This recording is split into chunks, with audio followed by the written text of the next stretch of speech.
Hi viewers, welcome to TAMIL360 TV. புது கருப்பட்டி வந்தாச்சு. புது கருப்பட்டி வாங்குறதுக்கு செல்வம் அண்ணா நம்ம பார்க்கவும் வந்தாச்சு. கருப்பட்டி ஆக்சுவலாக பார்த்தீங்கன்னா ஜான்வரி எண்ட்லேயே சீசன் ஸ்டார்ட் ஆகிருக்கணும், பட் ஆகலை. அதுக்கு ரீசன் என்ன அப்படின்னு சொல்லிட்டு செல்வம் அண்ணாவே நம்ம கேட்டு தெரிஞ்சுக்கலாம். அண்ணா வணக்கம். வணக்கம். அது போன டைம் மழை வந்துச்சுன்னா கரெக்டான பருவத்தில் மழை பெஞ்சுது. இந்த டைம் பார்த்திங்கன்னா லேட்டு மழை. அது ஒன்று அட்வான்ஸாக மழை பெஞ்சதுனால நல்லா இருந்திருக்கும். இப்போ அந்த பருவம் வரும்போது ஸ்டார்ட் பண்ணும்போது மழை பெஞ்சதுன்னா பாலை மறுத்து போடுற மாதிரி பாதி சரியாகல. போன வருஷம் வந்ததில் பாதி தான் இந்த வருஷம் கிடச்சிருக்கு. இந்த வருஷம் கண்டிப்பாக வாய்ப்பு இல்லை. போனதையோட விலை கூடுதலாக இருக்குது. ஏன்னா மக்கள் கொஞ்சம் அதுக்கு ஒத்துழைப்பு கொடுக்கணும். ஏன்னா எனக்கு viewers please note the point, இந்த வருஷம் கருப்பட்டி கண்டிப்பாக ரேட் ரொம்ப கூட தான் வந்திருக்கு. ஏன் அப்படின்னு பார்த்தீங்கன்னா ஜான் எண்டில் சீசன் வந்திருக்கணும். இப்போ பார்த்தீங்கன்னா நம்ம ஏப்ரல் மிட்டில் இருக்கோம். ஸோ இப்போ இன்னி பார்த்தீங்கன்னா இன்னொரு ஒரு மாதத்துக்கு தான் சீசன் இருக்குது. ஸோ அப்படிங்கிறதுனால உற்பத்தி கம்மியாக இருந்ததுனால விலை எல்லாருமே விலையை எதிர்பார்க்க வேண்டாம். கம்மியாக போன டைம் கொடுத்தோம், இந்த டைம் அதே விலைக்கு எதிர்பார்க்க வேண்டாம். இப்போ அடுத்த சீசன் பொறுத்து தான் சொல்ல முடியும். ஏன்னா பதனி ரொம்ப கம்மி. இப்போ போன டைம் பார்த்திங்கன்னா ஒரு 6-7 குடம் வந்ததுனால இந்த தடவை 3 குடம் 2.5 குடம் 3 குடம் வருது. அப்போ அதுக்கு மேனேஜ் பண்ணணும் இல்லையா? நாங்கள் நான் பண்ணுறதில்ல, உற்பத்தியாளர் நான் விலையை நிர்ணயம் பண்ணுறதில்ல. மார்க்கெட்டில் அந்த மாதிரி விலையை அவங்களே இன்க்ரீஸ் பண்ணிட்டாங்க. அதனால் இந்த வருஷம் ஈல்டு ரொம்ப கம்மி. போன வருஷத்துக்கு இந்த வருஷத்துக்கு ரொம்ப ரொம்ப கம்மி. அதனால் இன்னும் மக்கள் கொஞ்சம் சப்போர்ட் பண்ணுங்கள். ஆனால் நெக்ஸ்ட் இயர், ஏன்னா இந்த வருஷம் பார்த்தா இந்த அளவுக்கு நம்மளுக்கு இவ்வளோ இது கம்மியாக போச்சு உற்பத்தி. இப்போ நெக்ஸ்ட் இயர் பார்த்தீங்கன்னா கண்டிப்பாக இதோட எப்பவும் போல் நம்மளுக்கு வந்துருங்களா? கண்டிப்பாக வரும். கண்டிப்பாக. ஏன்னா இந்த வருஷம் மழைனால காரணம். மழை ஒன்று முன்னாடி பெஞ்சிருக்கணும். என்ன பாலெல்லாம் நசுக்கி பதனி வடியும் போது அப்போ பெஞ்சுன்னா அந்த பதனி நல்லா வரும். அது முன்னாடியே மழை பெஞ்சனால அது பாலை நீரோட்டம் அதிகமானதுனால நசுக்கினாலும் பாலை பதனி சரியாக வடியல. இதுதான் காரணமே. பருவமான மழைக்கு சரியான முறையில் பெய்யல பருவமழை. அதுதான், வேற ஒன்றும் இல்லைங்க. அடுத்த டைம் கண்டிப்பாக மரம் நல்லா இருக்கு. அடுத்த டைம் கண்டிப்பாக வரும். இங்கே அதுவும் நல்ல மழை பெய்யலை எங்களுக்கு. சாரல் மழை அப்படின்னா ஒரு ஹெவியான மழை ஒரு 2 மழை இந்த மாதிரி பூமி நல்லா குளிஞ்ச இருக்கும் மழை பெஞ்சிருந்துச்சுன்னா நல்லா இருந்திருக்கு. இது 3 மாதம் தொடர்ந்து சாரல் மழையை பெஞ்சதுனால மறுத்து போச்சு பால். மற்ற ஏரியாவில் பெஞ்ச மழை இங்கே இல்லை. அதுதான் ரீசன், வேற ஒன்றும் காரணம் கிடையாது. கொஞ்சம் பார்த்து சப்போர்ட் பண்ண சொல்லுங்கள். ஆனால் கருப்பட்டி இன்னும் பார்த்தீங்கன்னா இன்னும் எவ்வளோ நாளைக்கு சீசன் இருக்குங்கண்ணா? இன்னும் ஒரு அதிகபட்சம் ஒரு 40 நாள். அதிகபட்சம் இப்போ இருந்து 40 நாள். இப்போ நம்ம ஏப்ரல் மிடில் இருக்கோம். ஆல்மோஸ்ட் மே வரைக்கும் தான் இருக்கும். மே மிடில் தான் இருக்கும். ஜூன் ஒரு 15 தேதி இருக்கும். ஜூன் 15 வரைக்கும் இருக்கும். ஓகேங்கண்ணா. ஆனால் இப்போ ஆக்சுவலாக எப்போ இருக்கிற உற்பத்தியை விட இந்த வருஷம் நம்மளுக்கு கம்மியாக இருக்கிறதுனால தரத்தில் ஏதாவது மாறுபாடு வராது. ஏன்னா அந்த மாதிரி இருக்குது, வெளியில் இருக்கேன். நாம் உற்பத்தி கம்மியானாலும் அந்த தரம் மாறாது. நீங்கள் தைரியமாக நம்பிக்கையோடு வாங்கலாம்.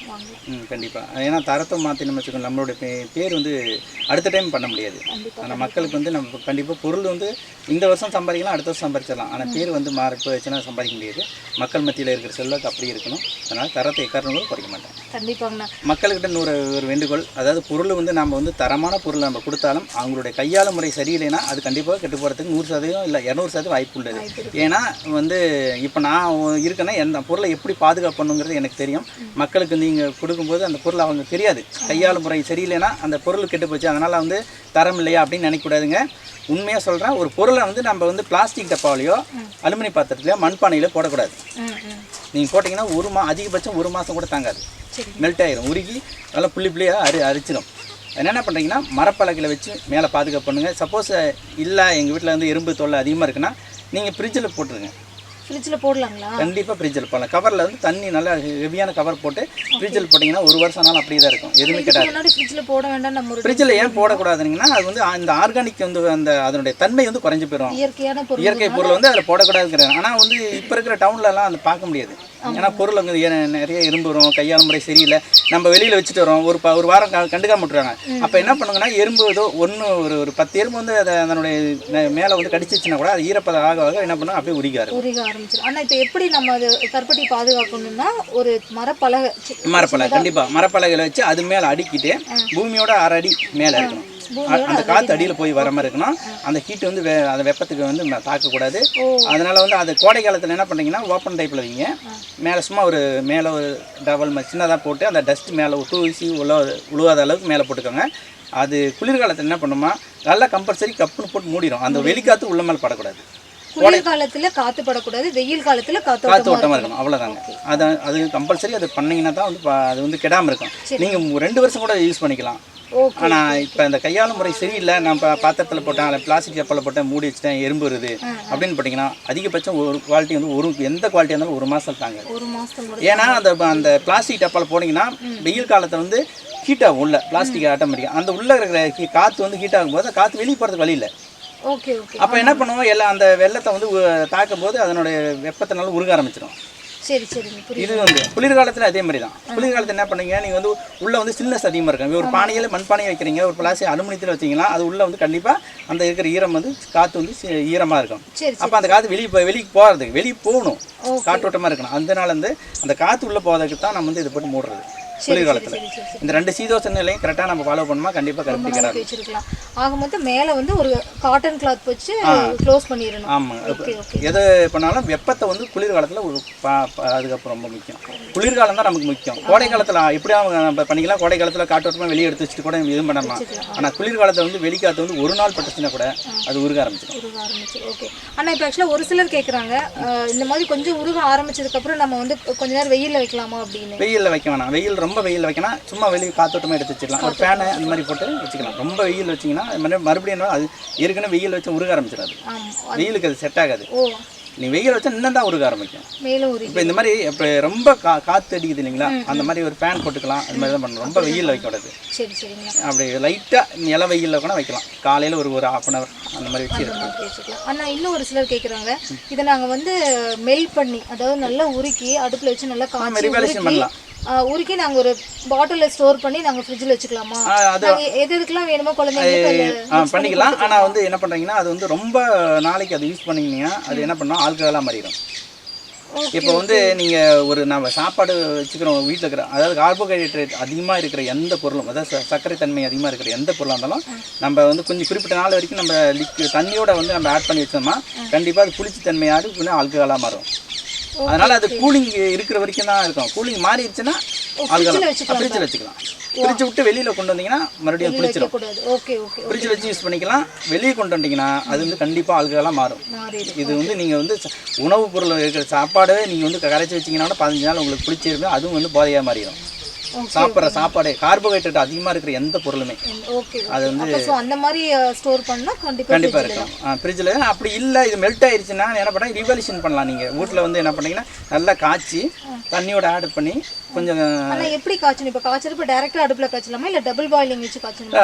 டைரெக்டாக அடுப்பில் வச்சு காய்ச்சலாம். ஒன்றும் பிரச்சனை இல்லை. தண்ணியை ஊற்றி நல்லா கொதிக்க வச்சு அந்த கம்பி பதம் வரும், நூல் மாதிரி வருதுல, அப்போ வந்து என்ன பண்ணீங்கன்னா சின்ன சின்ன அச்சா போட்டுக்கலாம். வீட்டில் நாமளே கொட்டா வச்சு ஏதோ வச்சு நம்ம சின்ன பாத்திரத்தை அச்சு போட்டு நம்ம எடுத்துக்கலாம். ஒன்றும் அதை வந்து எப்படின்னா கொஞ்சம் தண்ணி ஊற்றி காய்ச்சணும். ஆமாங்க. அப்படியே காய்ச்சினா வந்து ஒட்டிக்கல பாத்திரத்தில் கொஞ்சம் தண்ணி காய்ச்சி அதை அந்த தண்ணி ஆவியாக போகிற வரைக்கும். அப்போ வந்து நீங்கள் எப்படின்னா அதை அச்சு மாற்றிக்கிட்டாங்க அது மாதிரி கெடாது. நம்மளுக்கு எது வேணுமோ சப்போஸ் நம்ம கையால் நம்ம சரியாக கவனிக்கல மெல்ட் ஆயிடுச்சு அப்படின்னா அதை மாதிரி நீங்கள் பண்ணிக்கலாம். உங்களுக்கு தேவையான வடிவத்துக்கு மாற்றிக்கலாம். இது சூப்பராக இருக்குங்க. நிறைய பேர் வந்து எங்களுக்கு மெல்ட் ஆயிடுச்சுங்கிறாங்க. அப்போ மெல்ட் ஆனால் அவங்க மேலும் அதை உருக்கி எந்த ஷேப் வேணுமோ அவங்க வீட்டில் இருக்கிறது சூப்பருங்க. ஓகேங்கண்ணா. வேறு ஏதாவது டவுட்ஸ் இருந்தாலும் கமெண்ட்ஸில் கேளுங்க ஃப்ரெண்ட்ஸ். கண்டிப்பாக அதாவது கேட்க சொல்லுங்கள். டவுட்டுன்னா வந்து மக்கள் வந்து என்னென்ன சொல்கிறாங்கன்னா அது எங்கிட்ட வந்து நான் சொல்கிறேன். கண்டிப்பாங்க. என்ன குறையாக இருந்தாலும் சரி அதை எப்படி நீங்கள் வந்து மக்கள்கிட்ட நீங்கள் பண்ணணும் அப்படிங்கிறத நான் சொல்லிடுறேன். இதில் வந்து கலப்படமும் கிடையாது. கலப்படங்கிறது வந்து 1% கூட நம்மக்கிட்ட வந்து கலப்படங்கிறது கிடையாது. இந்த வருஷம் உற்பத்தி குறைஞ்சி போச்சு, கலப்படம் பண்ணுவாங்கிறதா தயவுசெய்து மக்கள் வந்து தவறாக நினைக்க வேண்டாம். இருக்கிறத அப்படியே நான் செஞ்சு கொடுப்பேன். அதுதான் என்னுடைய இது வந்து ரொம்ப நாளைக்கு வரணும், பேரோடு இருக்கணுங்கிறதான் என்னுடைய ஆசை. காசுன்றதை என்றைக்கு வேணால் சம்பாதிக்கலாம், பேர் வந்து கண்டிப்பாக எதுவும் போகக்கூடாது. அப்படி ஏதாவது உங்களுக்கு டவுட்ஸ் இருந்தது அப்படின்னா நீங்கள் லேபில் கொடுத்து கூட டெஸ்ட் பண்ணிக்கலாம். கண்டிப்பாக 100% நீங்கள் செக் பண்ணிக்கலாம். இந்த வருஷம் பார்த்தீங்கன்னா ரொம்ப கம்மியாக தான் இருக்குது. ஸோ வேணும்னு நினைக்கிறவங்க கொஞ்சம் சீக்கிரமாக உங்களோட ஆர்டர் புக் பண்ணிக்கோங்க. ஓகே, நன்றி. ரொம்ப நன்றிங்க. இங்கே மழைங்களா? நேற்று ஏதோ காற்றும் மழையும் வந்ததுண்ணா. இல்லை, இங்கெல்லாம் வந்து மழையில் ரொம்ப மழை பெஞ்சு தான் சார் கெடுச்சு. இல்லைன்னா வந்து ஒன்று முன்னாடியே மழை பெஞ்சிருக்கணும், இல்லை வந்து லேட்டாக மழை பெஞ்சிருக்கணும். இந்த டைமில் மழை பெய்யணும். எங்களுக்கு மாசியில் கடைசியில் மழை பெஞ்சுன்னா நல்லா இறங்கியிருக்கோம். அது என்னடான்னா பதனி இறங்கல. இந்த மரப்பால் பட்ட மாதிரி பதனி கம்மி. இந்த வீடியோ உங்களுக்கு யூஸ்ஃபுல்லாக இருந்ததுன்னு நினச்சிங்கன்னா நீங்கள் விரும்புகிற ஒருத்தருக்கு இந்த வீடியோவை வாட்ஸ்அப்பில் ஷேர் பண்ணுங்கள். தமிழ் 360 டிவியை சப்ஸ்கிரைப் பண்ணலன்னா இப்போவே கீழே இருக்கிற ரெட் கலர் பட்டன் அழுத்தி சப்ஸ்கிரைப் பண்ணிக்கோங்க. நாங்கள் அப்லோட் பண்ணுற வீடியோஸை உடனுக்குடன் தெரிஞ்சுக்கணும் அப்படின்னா மறக்காமல் பக்கத்தில் இருக்கிற பெல் ஐக்கானை கிளிக் பண்ணிக்கோங்க.